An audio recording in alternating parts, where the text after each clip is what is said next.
Family history sinusitis అంటే ఒకటి ఏంటంటే అండి, జెనెటిక్గా manufacturing is more or less కొంతవరకు సేమ్, చాలా అంత 100% కాదు, జెనెటిక్గా చాలా వరకు మారుతుంది, కానీ కొంత మ్యానుఫ్యాక్చరింగ్ సేమ్ ఉంటుంది.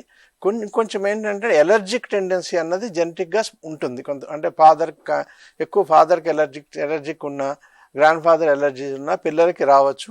ఒక్కొక్కసారి అవి తగ్గుతాయి, కొన్ని సందర్భాల్లో యాంప్లిఫై అవుతాయి. అంటే ఫాదర్కి మదర్కో మైల్డ్ టెండెన్సీ ఉండొచ్చు, ఎలర్జిక్ టెండెన్సీ, అది నెక్స్ట్ జనరేషన్ వచ్చేటప్పుడు యాంప్లిఫై అయ్యి ఎక్కువ కావచ్చు. డైరెక్ట్ సైనసైటిస్ మదర్కో ఫాదర్కో సైనసైటిస్ ఉంటుంది కాబట్టి పిల్లలకి సైనసైటిస్ ఖచ్చితంగా వస్తుంది, లేకపోతే మదర్కో ఫాదర్కో లేకపోతే గ్రాండ్ ఫాదర్కో సైనసైటిస్ సర్జరీ జరిగింది కాబట్టి వీళ్ళకి ఫ్యూచర్లో సైనసైటిస్ వస్తుంది, వీళ్ళు కూడా సర్జరీకి వెళ్తారా అనేది అవకాశాలు ఎక్కువ ఎస్టాబ్లిష్ కాలేదు. కానీ ఎక్కువ ఎలర్జిక్ టెండెన్సీ కానీ లేకపోతే కొంత రెస్పాన్సివ్నెస్ టువర్డ్స్ మనకి కొన్ని వాతావరణానికి కానీ కొన్ని ఇన్ఫెక్షన్ కానీ రెస్పాండ్ అవ్వడం కానీ కొంతవరకు పేరెంట్స్ నుంచి ఉంటుంది. రెండోది, పేరెంట్స్ చిల్డ్రన్ ఒకే ఎన్విరాన్మెంట్లో ఉండడం వల్ల కూడా వీళ్ళు ఎఫెక్ట్ అయ్యే అవకాశం ఉంటుంది.